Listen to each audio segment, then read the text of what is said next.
and she looks through to see in the hallway no one's there, and then the second time she does it later on when she's kind of feeling that weird scariness, but it's in a dream. But it's still, I mean, those scenes were really creepy, because I mean, being in the shower, you're totally vulnerable anyways, and it's just, that was probably I would probably say that that's like a montage to Alfred Hitchcock. Yeah, right? I could say that. Yeah, shower yeah. scene. One of the most famous scenes in cinema. The OG horror.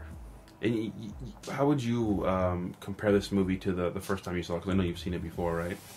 Yeah. I saw it in the theaters, and I've seen it a few times since it's been out, and every single time it hits the same amount of effectiveness. I feel like the build-up is there. It's just incredibly good. Yeah, like this is it. Like everything. There's like you said. I guess you said you would consider it a slow burn film, but there's that aspect of like a slow burn film where you're like, it's kind of like there's dull moments and boring moments or whatever. But where you're like, did this have to be in here? Yeah, but that's not there. The writing in this, everything comes full circle. Yes. Everything that happens is for a reason. Mm-hmm. Was this an original by him? Yeah. Yeah. Wow. Straight from him. Wow. This is real.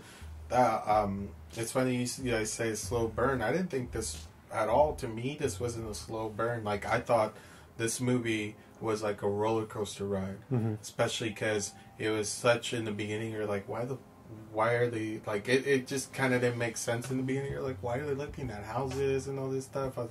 So in the title it says a thriller, you know, but then it's kind of like like when you start off going into a roller coaster, it's like kind of building up, and it just hits this point where you're just like going full throttle in this movie. And that's how I felt this movie felt. Like it was like a roller coaster ride with twists and turns and stuff that you really didn't. You were like, "What is going on here?" Yeah. Like, whoa, what twist is this? Like, you think it's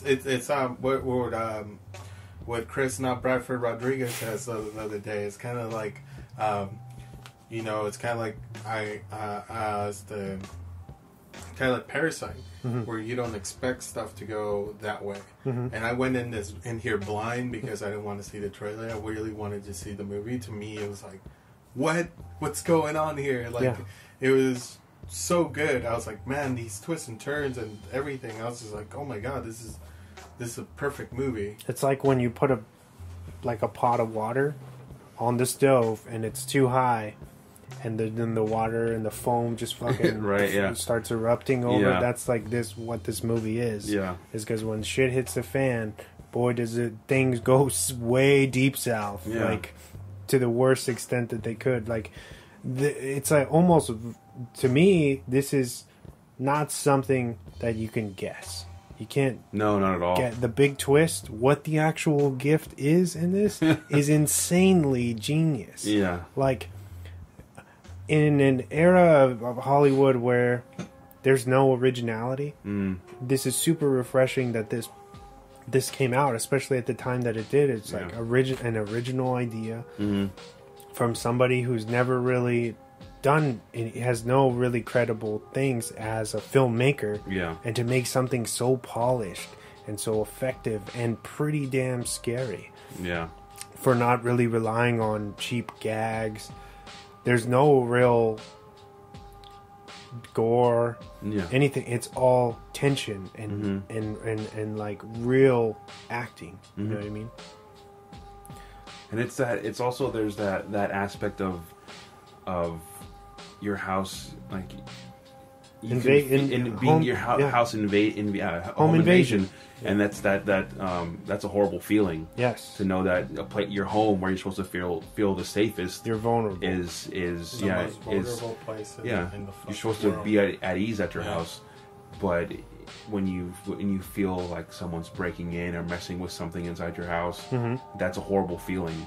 And you do feel that, especially with Robin, when she has those moments where she's like, I think someone was in the house. Because she's an innocent. Yeah, and it's insane. And then you get, in the beginning, Simon, you think his character is for the most part, pure. Yeah. You know, a good-hearted person, Mm-hmm. and then towards the end, where you find out what has transpired in the past with Gordo, you get to see that transformation of how much of an asshole he is, or how controlling, and how she says, like, you were a bully when you were a kid, you're still a bully now. Yeah. And then she slaps him, and he's like, oh, well, I need an apology now. I think I wasn't expecting that from when I remember watching this trailer years ago when it came out. I wasn't expecting Jason or Simon to be that person, and to see that transformation from like the beginning of how, like, you know, he was working hard to get his job, to get a promotion, and you find out what he did to get the promotion. It's crazy. And then how he treats Simon when he treats Gordo when he goes to apologize after he's, you know, shit-faced. Yeah. And then he basically bullies him again and pushes his face into the cement, which is horrible. Yeah. And because I'm skipping a lot of stuff, but it's just those are just things that are popping out into my head, and that when I'm thinking about the development of the character of Simon. Yeah, I feel like there's a lot of iconic stuff. I think this is a great, like, anti-bullying film. Oh yeah, much like a better version of Valentine, kind of. Yeah, you know? Yeah, exactly. Essentially, you know. And I like that line that Gordo says. Simon says. Not that one? Not that one. No, when he says, he goes like, you know, I apologize. Like, do you accept my apology? And he's like, well, you know, basically he says, like, you know, he's like, you might be done with the past, but the past isn't done with you. And he's like, what is that supposed to mean? And he starts getting all mad, and he goes, it's a saying. Yeah. It's like, no, I know that, but I'm saying, what do you mean by it? Yeah. I love the fact that the Gordo character was so innocent, so, like, well-hearted, and the fact that, like, kindness brought out the worst in Simon. Like, it literally made it felt and it looked like Simon was, like, really disgusted by the fact that this person was so kind to him. Yeah. And it brought, in the movie itself and the character, you could just see, like, why am I getting gifts? Why am I getting, like, he's questioning this. Like, it felt like him getting gifts was like him getting tortured.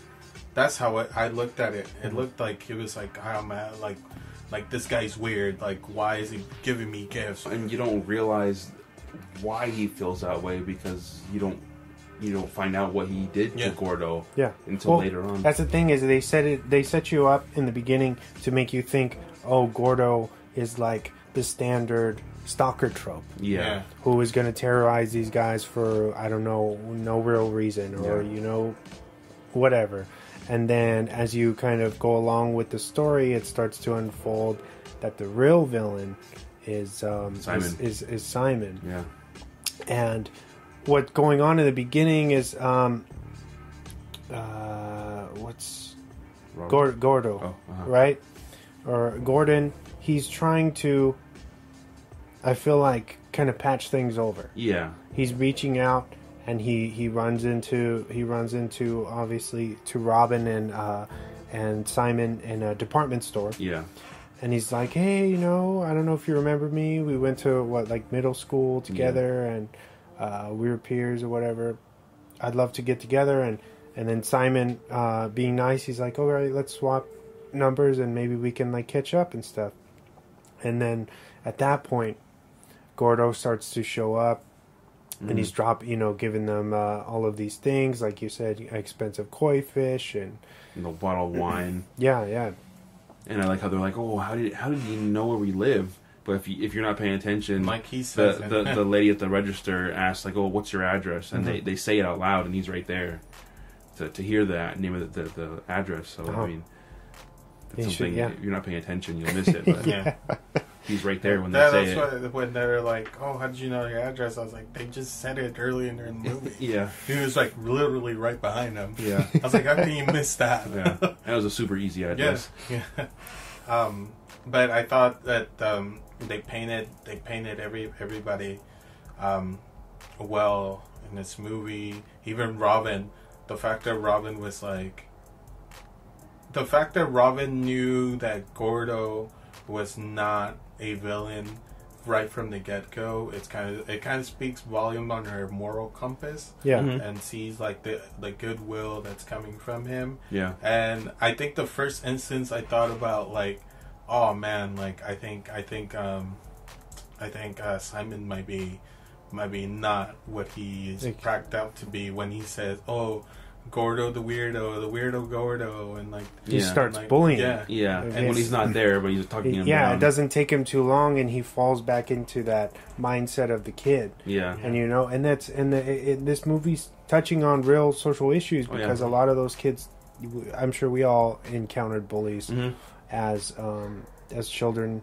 They do they grow up, and some people don't grow out of that. Yeah. You know what I mean? Especially if they were spoiled by their parents or they were given everything, they kind of just adapt that mentality to adulthood. You know what I mean? Much like Simon was doing with not only did he bully Gordo, and then Gordo tries to come back in his life and be kind to him, and then he kind of fucks him over, and then we find out later that he's crooked at work. Yeah. He's fucking people over that didn't deserve it so he could get a promotion over them when this other guy deserved it more. I love that the payoff where it's like, oh, they found out you forged a lot of the stuff that you said was bad. And like, oh, you're done. Don't even talk to me right now. Like, oh, I'll call you back. He's like, no, there's no calling back. There's nothing to talk about. Yeah, it's done. It's been done. And he's like, no, I'll call you back. You're finished, dude. You just bought this brand new house, now you're fucked. And I think it was just such a good payoff. And the reason why it's called A Gift, I think it's like a perfect title. I don't want to spoil. Not yet. Not yet. We are going to get into that. But I do think a lot of the unanswered questions in this are clever too. Like, I think that Gordo probably sent the dude the email. He probably hacked into his email and sent him all this stuff so that could all... Because it's like an avalanche of shit on him. Tumbling down. Yeah. Because I think it's fucked up because he started that rumor of him being having sex in a car with a guy. An older guy. Or he got molested from an older schoolmate. And it was just a lie. Yeah. A big lie. And that's what you hear when Robin goes to confront one of the other kids who was involved. Who supposedly stopped. Well, she first goes to his sister, right? Yeah. Well, his sister talks to him about that.